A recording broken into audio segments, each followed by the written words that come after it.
Ready start. അത് ബാലേഴ്സിൻ്റെ അഭ്യാസ പ്രകടനങ്ങൾ. അത് റൈറ്റ് ചെവി. ആട്ടിക്കോ, നീ നേരിട്ട് ആട്ടിക്കോ. ഇനി ലെഫ്റ്റ് ചെവി. ഇനി രണ്ട് സൈമിൾട്ടേനിയസ് ആയിട്ട്.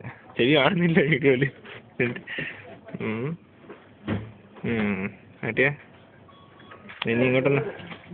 അങ്ങോട്ടല്ല, നീ തല സ്ട്രൈറ്റ് വെക്ക്. എന്നെ ഇങ്ങോട്ട് നോക്ക്. കുറച്ചുകൂടെ ഇങ്ങോട്ട് ലെഫ്റ്റിലോട്ട് തരാം. മതി. ആട്ടിയാ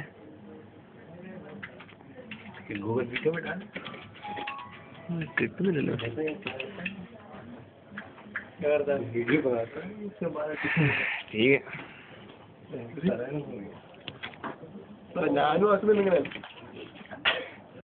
ഇത് ശരിയല്ലേ? ചെയ്തോ. അത് കൂട്ടറുണ്ട്.